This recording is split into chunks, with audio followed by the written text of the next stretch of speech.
23 ساڵ بەسەر ڕاگەیاندنی کۆمەڵی دادگەری تێپەڕ دەبێت لە سلێمانی و بە ئامادەبوونی سەرۆکی کۆمەڵ و سەرکردایەتی حیزبەکە و کە سوکاری شەهیدان مەراسیمێک ساز کرا. کۆمەڵ لەم یادەدا دووپادی دەکاتەوە وەکو هێزێکی ئیسلامی لە گۆڕەپانەکەدا دەمێنێتەوە و باشتر لە پێشووتر کار دەکات بۆ خۆشگوزارانی و ئاوەدانی. کۆمەڵی دادگەری کوردستان لە ڕۆژی ڕاگەیاندنیەوە تا ئەمڕۆ لە دوو بەرە کاری کردووە. یەکەم وەکو لایەنێکی ئیسلامی چی پێکرابێ بۆ خزمەت بە بانگەواز و کار ئیسلامی کردوێتی. خاڵی دووەم یان بەرەی دووەمی کارکردنی یان بازنەی دووەمی کارکردنی مافی خەڵکی کوردستان بووە. کۆمەڵی دادگەری لەکوێ مافی خەڵک بوو بێ کۆمەڵ داواکارێکی بووە، جا نوێنەرانی لە بەغدا بوو بێتن یان لە کوردستان. وە ڕاگەیاندنەکانی کۆمەڵ هەموو سێکتەر و ئۆرگانەکانی کۆمەڵ ڕۆڵێکی باشیان بینیوە لە خزمەتکردن بەو دوو بازنە کارکردنەی کە ئاماژەم پێداوە. کۆمەڵ هێزێکە ئەمێنێتەوە کۆمەڵ خاوەن یەکێ لەو حیزبانەیە بۆ ناسراوە خاوەن کۆمەڵێ کادر و ئەندام و لایەنگری خۆیەتی دەنگێکی چەسپا و جێگیری خۆی هەیە کۆمەڵی دادگەری.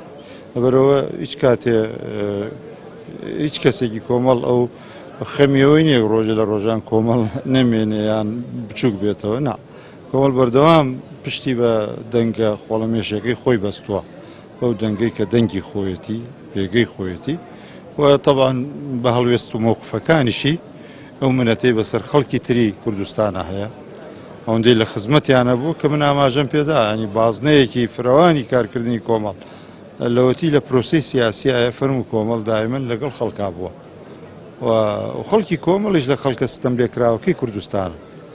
ئەو خەڵکن کە ستەمیان لێکراوە خەڵکی کۆ لەکوێ کۆمەڵ بێ و لە هەر شوێنە کۆمەڵ بێ لە هەر دوو زۆنەکە یەکسەر بازنەیەکی سوور بە دەوریە و ناوەیە هاتبێ چا مامۆستا بێ فەرمان برێ هیچ نەبێ کرێکار بێ هەر شتێ بێ ئیلا و ناوە ڕێگرە بۆی کە وەکو هاوشانەکانی خۆی هاوڵاتیانی تر باندێ مافی خۆی سەرەتایی وەکو هاوڵاتی بکە.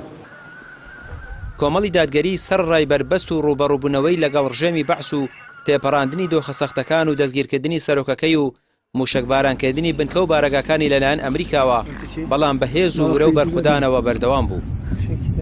بێگومان کاروانی کۆمەڵ دادگەری کاروانێکی دوور و درێژە قۆناغی زۆری تێپەڕاندوون بە ئومێد و هیواوە بەرەو قۆناغەکانی ئایندە هەنگاو دەنێ.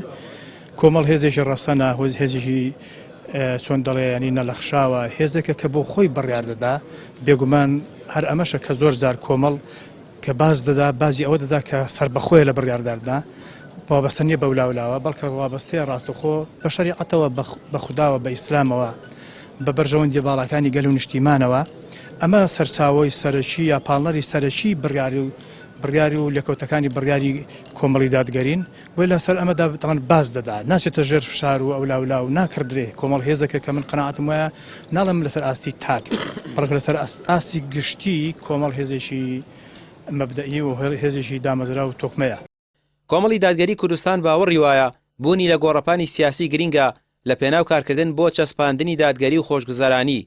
ئێستاش دوای 23 ساڵ بەسەر دامەزراندنیدا پێی وایە جێگەی متمانەی هاوڵاتیانە و بۆی هەڵوێستە نەگۆڕەکانی جێگەی متمانەی خەڵک و شەقامە و هیچ کاتێکیش بۆ پۆست و پارە ئەم متمانەیە نادۆڕێنێت. ڕامیار عوسمان کەناڵی پێیام سلێمانی.